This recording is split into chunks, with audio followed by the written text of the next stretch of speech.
गई थी, यानी एक यूनिवर्स, एक दुनिया में वो अपने आसपास की चीजों को देखकर काफी घबरा जाती है। पर तभी अचानक कुछ अजीब से क्रिएचर्स उस पर हमला कर देते हैं, जो क्रिएचर्स उसने भी आज से पहले कभी नहीं देखे थे। जब वो उनके हमले से बचती है, उनका मुकाबला करती है, वो बहुत सारे क्रिएचर्स को वो मार भी लेती है। पर तभी उसे यहाँ एक आदमी मिलता है जो घबराया हुआ था, और वो जेनेट से पूछता है कि इस वक्त हम कहाँ हैं। असल में ये और कोई नहीं बल्कि कैंग द कॉन्करर था। जिसके बाद ये सीन इधर से शिफ्ट होकर आता है मूवी के हीरो पर, यानी स्कॉट पर, एंटमैन पर। जब से वो एवेंजर्स में शामिल हुआ था, वो काफी मशहूर हो गया था, लोग उसे काफी अच्छे से जानने लगे थे। हालांकि पहले लोग इसे इतना पसंद नहीं करते थे, पर अब यही लोग उसके दीवाने थे। और उसकी दोस्त अब अपने डैड की कंपनी संभालती है। वो पिंक पार्टिकल्स का इस्तेमाल करती है दुनिया को अच्छा फ्यूचर भविष्य देने के लिए। ये पार्टिकल्स एनर्जी ताकत को बढ़ा सकते हैं। अब उन लोगों की जिंदगी काफी अच्छी चल रही थी, काफी खुश थे वो। यहाँ तक कि स्कॉट ने अपने ऊपर एक किताब भी लिखी थी, जिसे वो पढ़कर लोगों को सुना रहा था। वो अब सारे काम छोड़कर एक अच्छा इंसान और एक अच्छा बाप बनना चाहता था, और हमेशा इंसानियत की मदद करना चाहता था। तभी फिर स्कॉट के पास कॉल आती है कि आपकी बेटी किसी को पुलिस ने गिरफ्तार कर लिया है, क्योंकि वो पुलिस वालों से उलझ रही थी, उनके मामले में टांग अड़ा रही थी। जब पुलिस वाले सड़क पर सोने वाले लोगों को वहाँ से हटा रही थी, तो केसी उन्हें ऐसा करने से रोक रही थी। इसीलिए स्कॉट और उसकी दोस्त पुलिस स्टेशन जाकर उसे छुड़ाते हैं और अपने साथ ले आते हैं। स्कॉट उसे समझाता है कि हीरो बनने के चक्कर में तुम एक दिन किसी मुसीबत में फंस सकती हो, तो इन कामों से दूर रहो। इस पर किसी जवाब देती है कि नहीं डैड, अब मैं बड़ी हो गई हूँ, मेरे पास मेरा अपना बनाया हुआ सूट है, तो मैं अपनी हिफाजत कर सकती हूँ और लोगों की मदद करना चाहती हूँ। तब यह स्कॉट को पहली बार ये बात पता चलती है कि किसी के पास भी एक सूट है, जो और कोई नहीं बल्कि एंटमैन का है, और ये उसे स्कॉट के दोस्त ने दिया है। अब इसके बाद ही लोग स्कॉट के दोस्त के घर जाते हैं और उसके माँ बाप के साथ खाना खाते हैं। यहाँ हम देखते हैं कि उसकी दोस्त की मोम और कोई नहीं बल्कि जेनेट है, जिसे हमने शुरुआत में देखा था। वो सब लोग अब एक साथ मिलकर हंसी खुशी रहते थे। यहाँ केसी जेनेट के हस्बैंड और बेटे के साथ मिलकर क्वांटम रेलम को और जाने की कोशिश कर रही है, यानी वही शुरुआत वाले यूनिवर्स दुनिया। अब जेनेट के हस्बैंड स्कॉट को दिखाते हैं कि मैंने अपनी एड चीनी चूंटियों पर और भी काम करना शुरू कर दिया है, उन्हें मजीद ताकतवर बनाने के लिए, जिस मकसद के लिए मैंने पिंक पार्टिकल्स का इस्तेमाल किया है, जिससे ये एड्स इतनी ताकतवर हो गई है कि मेरे हिसाब से कुछ भी कर सकती है। मतलब मैं उन्हें जो करने का कहूँगा वो कर सकती है। तब ये केसी भी सबको बताते हैं कि मैंने एक डिवाइस बनाई है, जिसके जरिए हम क्वांटम रेलम के बारे में और भी जान सकते हैं। पर इस बात से जेनेट खुश नहीं थी, क्योंकि उसने अपनी जिंदगी के 30 साल वहाँ पर गुजारी थी, जो बहुत ही मुश्किल टाइम रहा था, और उन लोगों को इस बात का अंदाजा नहीं था कि क्वांटम रेलम कितना खतरनाक साबित हो सकता है उनके लिए। पर केसी उन्हें तसल्ली देती है कि क्वांटम रेलम के बारे में जानने के लिए हमें वहाँ जाने की जरूरत नहीं है, बल्कि इस डिवाइस की मदद से यही रहकर हम उसके बारे में जान सकते हैं। फिर केसी डिवाइस को ऑन करके एक रेडियो सिग्नल क्वांटम रेलम में भेजती है, जिसकी वजह से वहाँ का सारा डेटा इकट्ठा होकर इन्हें दिखाया जाता है। पर जैसे ही वहाँ से रेडियो सिग्नल का जवाब आता है, तो जेनेट काफी घबरा जाती है और वो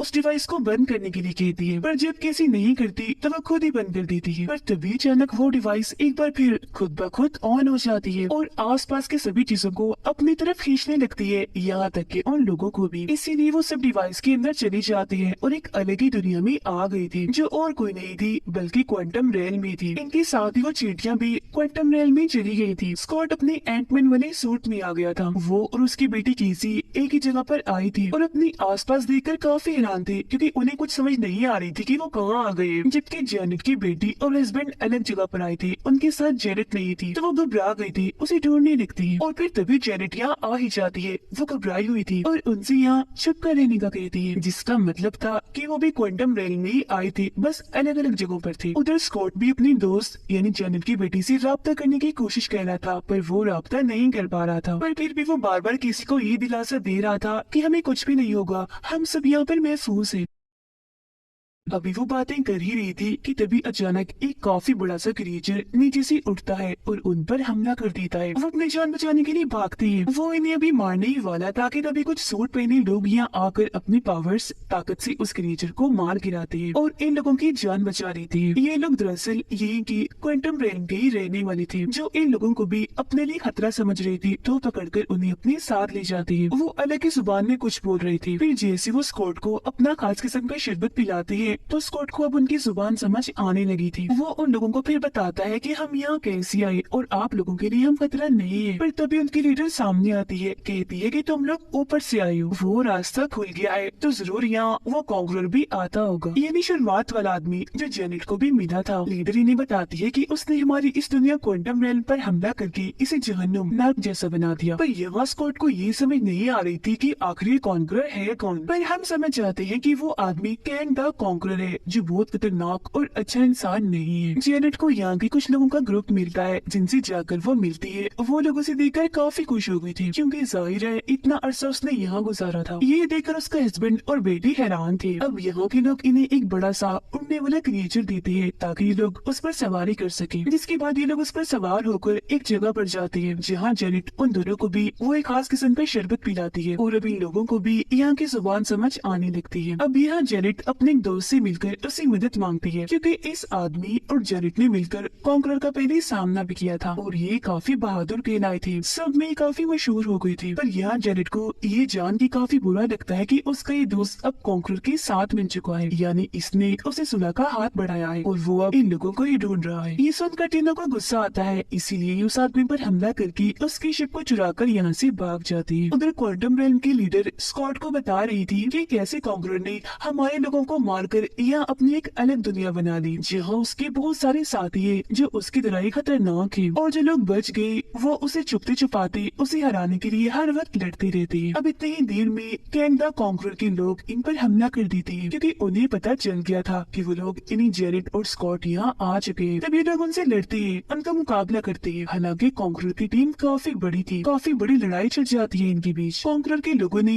मजबूत सूट पहने हुए थे और वो आग निकाल रहे थे। इसी दौरान केसी देखती है कि वो लोग यहाँ के लीडर को पकड़ने वाले हैं, इसीलिए वो बगैर कुछ सोचे ही अपने सूट में आकर उसकी मदद करने के लिए चली जाती है। तब ये देखकर स्कॉट को भी जाना पड़ता है उसकी मदद करने के लिए और अब ये दोनों बाप बेटी अपने एंटमैन वाले सूट में आकर उनसे लड़ने लगते हैं और बड़ी बहादुरी से बहुत सारे लोगों को मार गिराते हैं। अभी उन लोगों ने सुकून का सांस ही लिया था कि तभी एक बड़ी सी रोबोट मशीन उन पर हमला कर देती है। वो आके गोली गिरा रही थी, खतरनाक लाइट छोड़ रही थी और साथ ही तेज बिजली भी, इसीलिए इन लोग अपनी जान बचाने के लिए भागने लगते हैं। मगर तभी वो रोबोट मशीन स्कॉट के सामने आकर कहती है कि तुमसे दोबारा मिलकर अच्छा लगा स्कॉट। इसके बाद वो मशीन अपना चेहरा दिखाता है जिसे देखकर स्कॉट काफी हैरान रह गया था क्योंकि ये उसका एक दुश्मनी था जिसे स्कॉट ने उसके सूट में ही मार दिया था। तो जाहिर है अब उसके दिमाग में ये सवाल था कि ये जिंदा अब कैसे है। वो भी इन्हें उठाकर अपने साथ ले आता है और बताता है कि उस दिन में मरा नहीं था बल्कि मैं तो क्वांटम रेल में आ गया था जहाँ कैंग द कॉन्करर ने मुझे बचाया और एक रोबोट मशीन बना दिया। मैं यहाँ आने वाले हर इंसान पर हमला करता हूँ। उधर जेनेट अपने हस्बैंड और बेटी को ये कहानी बता रही थी कि जब मैं यहाँ क्वांटम रेल में आई थी तब मेरी मुलाकात यहाँ कैंग द कॉन्करर से हुई। वो भी मेरी तरह यहाँ फंस गया था। उसने मुझे बताया कि मैं अलग अलग प्लेनेट्स पर जाता हूँ पर शिप खराब होने की वजह से मैं यही फंस गया। दरअसल मेरे पास एक ऐसा शिप है जिसकी मदद से मैं किसी भी टाइम लाइन में किसी भी यूनिवर्स में जा सकता हूँ। आगे जेनेट बताती है कि मैंने और उसने मिलकर फिर उसकी शिप की एनर्जी बॉल को रिचार्ज किया ताकि वो वापस अपने घर जा सके और फिर कई सालों की मेहनत के बाद हम कामयाब हो ही गए क्योंकि हमने उस एनर्जी बॉल को चार्ज कर ही लिया। इसके बाद फिर हम उसे कैंग की शिप में लगाने लगे। उसका वो पूरा शिप ही उसके दिमाग से कनेक्टेड था, जुड़ा हुआ था और फिर जैसे मैंने उसे छुआ तो मैंने कैंग के दिमाग की हर एक चीज को देख लिया जिससे मुझे पता चला कि न जाने कितने ही टाइम्स और दुनियाओं को कैंग ने बर्बाद कर दिया, बिल्कुल उन्हें नष्ट कर दिया जैसे वो कभी पाए ना गए हो। और क्वांटम रेल में वो फंसा नहीं था बल्कि किसी ने जानबूझकर उसे यहाँ फंसाया था ताकि वो यही कैद रहे और बाहर आकर और किसी दुनिया और टाइम को तबाह न कर दे। पर क्योंकि उसका शिप ठीक हो चुका था साथ ही उसने अपना सूट भी पा लिया था, इसीलिए उसने जेनेट को कहा कि मैं तुम्हें भी तुम्हारे घर छोड़ दूंगा और वादा करता हूँ कि तुम्हारी दुनिया तुम्हारे प्लेनेट को कुछ नहीं करूंगा। पर जेनेट को ये बात मंजूर नहीं थी कि वो मेरे प्लेनेट को बेशक छोड़ते पर बाकियों को तबाह करते, इसीलिए वो वहाँ से अपने सूट वाले रूप में आकर गायब होकर उस एनर्जी बॉल को चुराकर वहाँ से भागने लगती है। पर क्योंकि कैंग ने अपना सूट हासिल कर लिया था इसीलिए वो ज्यादा दूर तक नहीं भाग पाती। कुछ दूर जाने पर वो वहाँ तबाही मचाकर जेनेट को भागने से रोक देता है। फिर जेनेट यहाँ अपनी ताकत से उस एनर्जी बॉल को काफी बड़ा कर लेती है ताकि कैंग उस तक कभी न पहुँच सके और खुद यहाँ से भाग जाती है, जिससे अब कैंग द कॉन्करर यहाँ फंस गया था क्योंकि उसका रास्ता भी बंद कर दिया गया था। पर क्योंकि उसके पास मजबूत सूट था इसीलिए उसने यहाँ अपनी दुनिया बना ली जिसके बाद उसकी काफी बड़ी टीम भी बन गई और जेनेट ही उसे छुप कर रहती रही। जिसके बाद उसके हस्बैंड ने आकर उसकी जान बचाने और उसे घर ले गया। पर वापिस आने के बाद अभी भी वो इस शर्मिंदगी में थी कि मैं क्वांटम रेल में एक मोस्टर को जगाई। जिसके बाद उसकी बेटी उसे दिलासा देती है कि फिक्र मत करे, हम एक साथ मिलकर उसे एनर्जी बॉल को लेने से रोकेंगे। और फिर वो तीनों निकल जाते हैं उस एनर्जी बॉल की तलाश में। उधर स्कॉट के सामने कैंग आ गया था जो उसे किसी को मारने की धमकी देता है कि मैं तुम्हारी बेटी को मार दूंगा, तो तुम जाकर उस एनर्जी बॉल को लेकर आओ। तो अपनी बेटी को बचाने के लिए स्कॉट चला जाता है, पर जैसे ही वो जगह के दरमियान में पहुंचता है तो उसे अजीब होने लगता है। वो देखता है कि यहाँ मेरे जैसे और भी कई सारे लोग बन चुके हैं। उसे कुछ भी समझ नहीं आती कि ये क्या हो रहा है। वो जितना इस बारे में सोचता जा रहा था उतने ही उसकी हम शक्ल बन रही थी। ये सब उसके दिमाग का काम था, वही सब कर रहा था। और फिर स्कॉट जैसे लोगों की क्योंकि यहाँ एक काफी बड़ी टीम बन गई थी तो यहाँ उनके बीच भगदड़ मच जाती है क्योंकि सारे भागकर उस तरफ जा रहे थे जहाँ एनर्जी बॉल है। हर कोई उसे हासिल करना चाहता था, पर इस चक्कर में मेन स्कॉट तो वही नीचे ही दबा रह जाता है। पर फिर वो अपने सारे हम शक्ल की मदद लेकर ऊपर चढ़ जाता है। ये सारे बिल्कुल वैसा ही कर रहे थे जैसे चींटियां करती है, मतलब कि एक दूसरे के ऊपर चढ़ रहे थे और एक लंबी सी लाइन ऊपर की तरफ इन्होंने बनानी थी। वो सबसे ऊपर जाकर एनर्जी बॉल तक पहुंचने ही वाला था कि तभी नीचे गिर जाता है। पर तभी इधर उसकी दोस्त आकर उसे बचा देती है। स्कॉट फिर यहाँ अपनी पावर ताकत से उस एनर्जी बॉल को दोबारा से छोटा बना देता है और तभी इधर जेनेट और उसके हस्बैंड भी आ जाते हैं। जेनेट उसे कहती है कि किसी भी कीमत पर ये बॉल कैंग को मत देना, पर तभी इधर कैंग आकर स्कॉट से वो बॉल छीन लेता है। इस वजह से स्कॉट और उसकी दोस्त अपनी सूट में आकर उसे रोकने की कोशिश तो करती हैं, पर कोई फायदा नहीं होता क्योंकि वो उन्हें ही गिरा देता है। जिसके बाद वो जेनेट को भी अपने साथ लेकर यहाँ से चला जाता है और उधर उसका हस्बैंड रोबोट मशीन से डरने में मसरूफ था। अपने साथ ले जाने के बाद कैंग जेनेट को बताता है कि जब मैं हर टाइमलाइन में से गुजरा तो मैंने देखा कि धीरे धीरे करके सारे यूनिवर्स प्लेनेट खत्म हो रही है, किसी और की वजह से नहीं बल्कि वही रहने वाले लोगों की वजह से। इसीलिए मैंने सबसे पहले टाइमलाइन को अपने कब्जे में किया और जितने भी प्लेनेट यूनिवर्स मेरे लिए ठीक नहीं थे, खतरनाक थे, उन सभी को मैंने खत्म कर दिया और उन लोगों को भी नहीं छोड़ा जो मेरे साथ थे। अब हालांकि मैंने मिलियन बिलियन लोगों को मारा पर मुझे इस बात से कोई फर्क नहीं पड़ता। उधर स्कॉट और उसकी बेटी के पास जेनेट का हस्बैंड आता है जिसके साथ उनकी एंट्स भी थी जो पहले से अब काफी बड़ी और ताकतवर लग रही थी। वो फिर इन्हें बताते हैं कि इन चींटियों ने इस क्वांटम रेलम की सालों की जिंदगी मिनटों में बता दी और सिर्फ अपने जहानत की वजह से ही ये ताकतवर और एडवांस होती चली गई।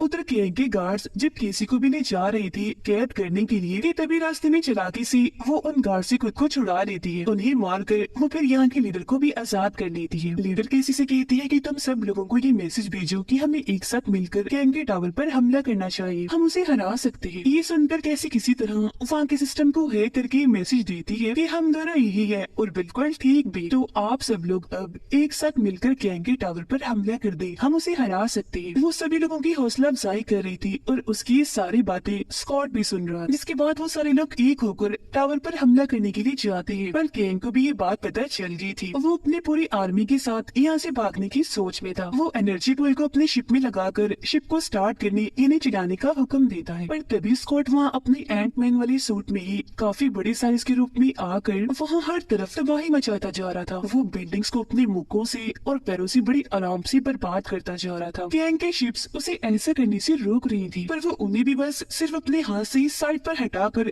चींटियों की तरह मसलता जा रहा था। वो शिप्स काफी ज्यादा थी कि तभी बाकी के लोग भी इधर आ जाते हैं कैंग पर हमला करने के लिए। वो टावर के काफी पास आ चुके थे। उधर जब रोबोट मशीन किसी को मारने ही वाला था कि तभी वो भी अपने डैड की तरह अपना साइज बड़ा करके जोरदार उसे मुक्का मारती है, फिर और उसे मारकर वही फेंक देती है और कहती है कि मैं तुम्हें एक मौका दे सकती हूँ, अगर तुम चाहो तो सुधर कर एक अच्छे इंसान बन सकते हो। उधर कैंग का शिप बस उड़ने ही वाला था कि तभी स्कॉट उस पर हमला कर देता है और उसकी एक एक झटके से शिप के कई सारे टुकड़े हो जाते हैं। इसीलिए अब कैंग भी बाहर आ चुका था अपनी असली खतरनाक रूप में और वहाँ के लोगों को वो मारना शुरू कर देता है अपनी खतरनाक ताकतवर लाइट से, जिसके सामने कोई भी टिक नहीं पा रहा था और वो सारे के सारे दूर दूर जाकर गिर रहे थे। यहाँ तक कि स्कॉट भी आगे नहीं बढ़ पा रहा था उसे रोकने के लिए, उसका हमला वो भी नहीं झेल रहा था। फिर तभी गुस्से में कैंग उसे कहता है कि तुम्हें अंदाजा नहीं मैं कितना ताकतवर और खतरनाक खतरनाक हूँ। ना जाने मैंने कितने प्लैनेट्स यूनिवर्स का खात्मा कर दिया है और तो और मैंने बहुत सारे एवेंजर्स के हीरो को भी मार गिराया है, तो तुम भी मेरी आगे कुछ नहीं। उसके ये कहते ही यहाँ पर बहुत सारी एड्स आ जाती है जो जेनेट का हस्बैंड अपने साथ लाया था। वो सारी की सारी एड्स एक साथ गैंग पर हमला कर देती है। उनकी तादाद इतनी ज्यादा थी कि गैंग के लिए उन्हें रोकना बहुत मुश्किल था, तो इसीलिए उसने अपने चारों तरफ एक शील्ड बना ली थी ताकि वो उन्हें रोक सके। पर तभी अचानक उस पर रोबोट मशीन का हमला हो जाता है जिससे वो शील्ड टूट जाती है और अब एक साथ सैकड़ों की तादाद में एड्स उस पर हमला कर देती है और इसी के साथ ही रोबोट मशीन का भी खात्मा हो जाता है। तभी जेनेट उन्हें कहती है कि आप सब जल्दी से टावर में आ जाए, हम यहाँ से निकलने लगे। और क्योंकि उनके पास टाइम बहुत ही कम था इसीलिए वो जल्दी से टावर के अंदर आ जाते हैं। जेनेट ने यहाँ एनर्जी बॉल का इस्तेमाल करके एक पोर्टल, एक रास्ता बनाया था जिसके जरिए ये अपनी दुनिया में जाने लगते हैं। वो सारे तो चले जाते हैं पर अब जैसे स्कॉट की बारी आती है तो उस पर गैंग हमला कर देता है और उसे काफी बुरा मारने लगता है क्योंकि वो दरअसल स्कॉट को रोककर खुद ही उस पोर्टल के रास्ते से बाहर जाना चाहता था। पर यहाँ स्कॉट उसे रोकने के लिए अपने पावर की मदद से एनर्जी बॉल को तबाह करने लगता है। तब ये देखकर गैंग जल्दी से यहाँ से बाहर निकलने की कोशिश करने लगता है, पर जैसे वो पोर्टल के पास आता है तो सामने से स्कॉट की दोस्त आ जाती है जो उसे मारकर एनर्जी बॉल के पास फेंक देती है। एनर्जी बॉल तो पहले ही स्कॉट तबाह कर रहा था इसीलिए वो फटने लगती है। वहाँ एक जोरदार धमाका होता है जो गैंग को भी अपनी लपेट में ले लेता है और इस तरह से उसका खात्मा हो पाता है। पर ये लोग भी